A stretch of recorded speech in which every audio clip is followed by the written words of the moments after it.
What's going on, everybody? Welcome to another episode of Get Rich and Go Broke Chon. I'm your host, Eddie Kang. We are in season 2, episode 3. 5-3, man. Up 2.88 units on the year. Started hot. Episode 1 going 3-1. Went 2-2, episode 2.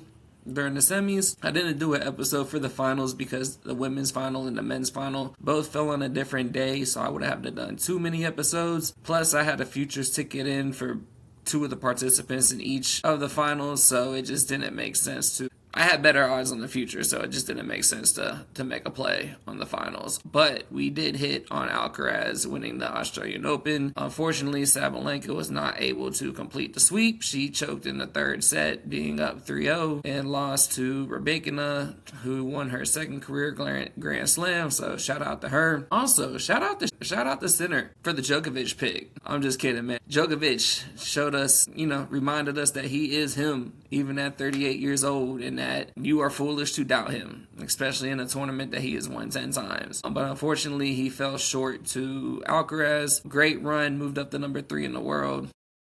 But, like I said, 5-3 on the season so far, up 2.88 units. We'll do a quick recap on season 2, on episodes 2 picks, and then we're going to move right on to episode 3. I have 4 picks for you guys, 2 tennis and 2 college basketball. All right, so episode 2 recap of the Australian Open semifinals. Our first pick, it was our strongest pick of the show. It was Sabalenka to win in straight sets. All right, episode 2 recap. Australian Open semifinals, we're going to start off with our strongest play of the pod. It was Sabalenka to win in straight sets at -155. We put 2 units on it to win 1.29 units. Pretty much went exactly how I thought it was going to go. Dominated like expected. She beat I can't even pronounce her name. Pavlyuchenkova, 6-3, 6-2. She did not drop a set again. Didn't drop a set in the tournament until she lost to Rebekina in the finals, so that was a plus 1.29 units for that one. Our first miss of the show, we took Pegula and Rebekina to go over 2.5 sets. We almost cashed on this one. We lost 2 units on this one. Pegula lost the first set 3-6, took it to a tiebreaker in the second set, and just ran out of gas. I woke up at, I believe it was like 6:15 in the morning, and she was down 5-3. She broke. Won a match to make it 5-5, got broken to go down 6-5, and then had to break again just to force the tiebreaker. With all that going on, she ran out of gas in the second set tiebreaker. So it was the right read, just didn't get the execution that we wanted. Pick number 3, we took Alcaraz and Zverev over 17.5 aces at -120. We put a unit and a half on this to win 1.25 units. This one was a sweat. We only had 2 aces. We only had 9 aces after 2 sets. Alcaraz had won both sets. It was looking like he was going to cruise to a straight set win, and we were not going to hit this bet. And then he started cramping. And once he cramps, it gave us the great opportunity to cash.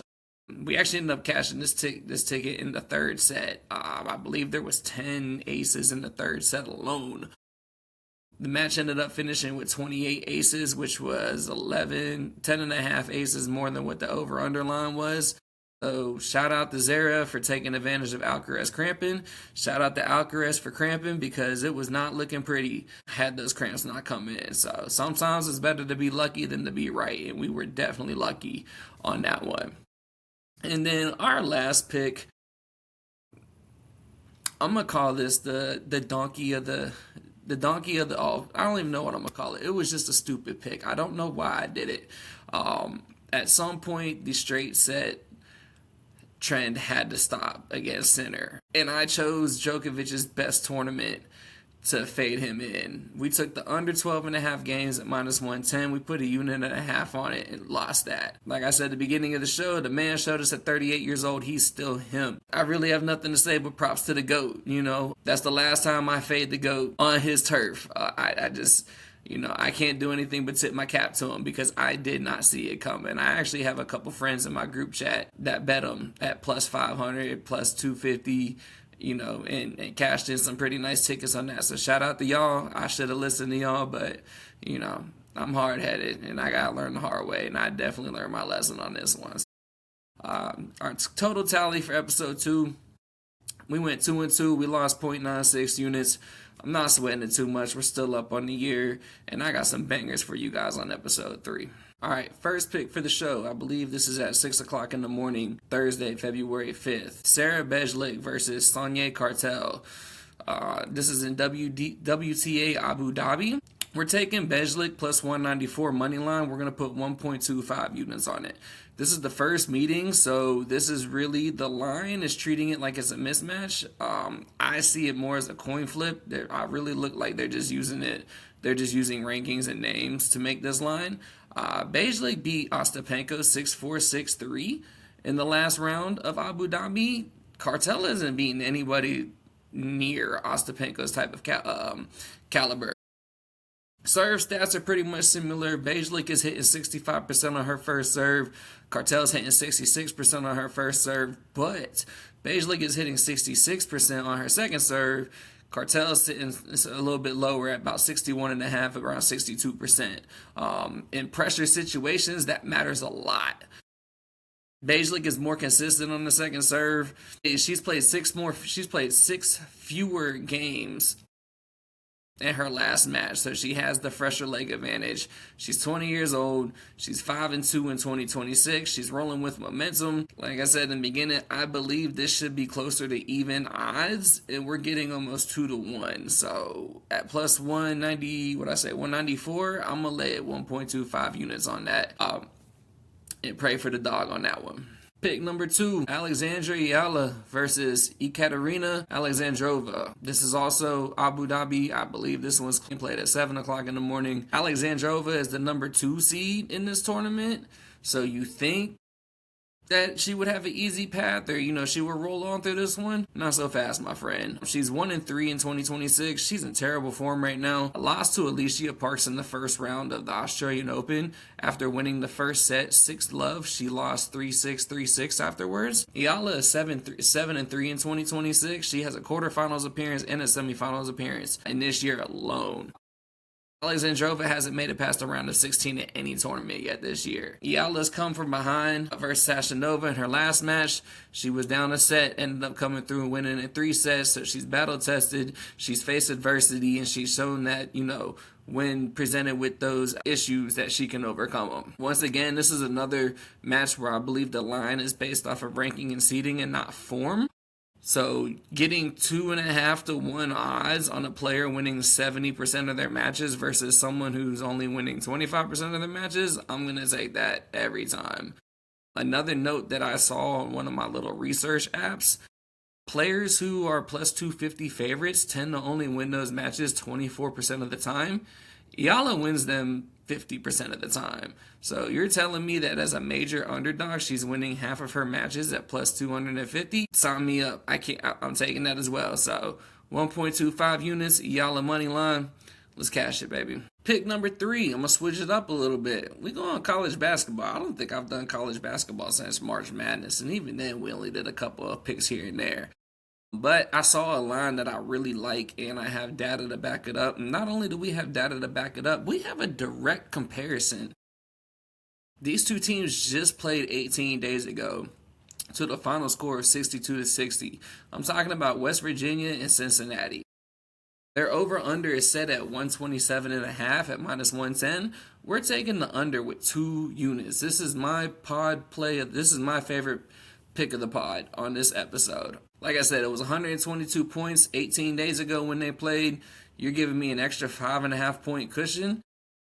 I'm going to take that. Rematches tend to be slower, not faster, mostly because coaches have film. They've already played each other, so you have a general idea of tendencies and what players like to do. West Virginia ranks 361st nationally in tempo. They're like one of the slowest teams in the country. Actually, I think they are the slowest team in the country. I believe 361st is dead last. West Virginia also allows 63 points per game. Cincinnati allows 67.4 per game. This is both in conference play. Cincinnati has 2 key players injured in Dylan Thiem and Ayrton Ababe. Both are questionable. So even if they do play, you're not guaranteed they're going to be 100%. And then Cincinnati has one of the best three-point defenses in the country. I expect this game to be physical, ugly, and a lot of half-court basketball. I don't see a lot of transition. I don't see a lot of fast breaks. I just expect this to be a grinded-out game. Like I said, it was 122 points in the first game. You're giving me a 5.5-point cushion. I'm going to go ahead and take that. And then last but not least, we have UAB Blazers plus 2.5, minus 110 against the Memphis Tigers. We're going to put 1.5 units on this one. This game is at 9 o'clock Thursday night on ESPN2. Memphis is in a free fall right now. They've lost 3 of their last 4 games, including a home loss to Tulane 78-76 on Sunday. That Tulane loss is one of Penny Hardaway's worst losses as a head coach in 7 years. I mean, UAB is 0-4 at home in conference, so I'm looking at this as a pride game, a desperation game for them. But not only that, Vegas is supposed to be the better team, and they're only getting 2.5 points on the road. When I see something like that, that lets me know that Vegas doesn't trust them. And when Vegas doesn't trust somebody, I don't trust it either. UAB averages 24.5 free throws a game. That's 41st nationally. Their physical style creates foul trouble. Memphis allows 48.7 points per game in the paint versus UAB last season. Anytime a team averages 25 free throws a game, that's always going to be something that keeps them in a game. So this is somewhere I'm looking, for 2.5 points. I think it's a gift against a team that's in disarray. And honestly, I can see UAB winning this game outright. This is I can't talk. I'm tongue-tied. This is a great spot for them to bounce back, or for them to get their first home win of the season against a quality team in conference. So plus 2.5 UAB, 1.5 units. We're going to cash that too. All right, so that's the 4 picks I got for you guys today. As always, I appreciate you guys tuning in and watching, listening. Please don't forget to like, subscribe, share, let your folks know about it. Always remember to bet responsibly. Only bet when you can afford to lose. You can follow us on Instagram. It is @G. Just a quick recap on the show's picks. For tennis, we're taking Bejlik plus 194 over Sonia Cartel at, with 1.25 units. We're taking Iala plus 250 over Alexandrova at plus 250, 1.25 units. And then for college basketball, we're taking the under 127.5 at 2 units for West Virginia and Cincinnati. And we're going to put 1.5 units on the UAB Blazers plus 2.5 versus the Memphis Tigers. So in total, that's about 6 units total. I believe when I was doing my math, if all 4 hit, we're going to be looking at about a 11.3 unit profit. We started off hot, cooled down just a little bit episode 2, but by the end of February, I expect to be rocking and rolling in time for the tournament. So as always, get rich or go broke trying, and I'll see you guys next episode.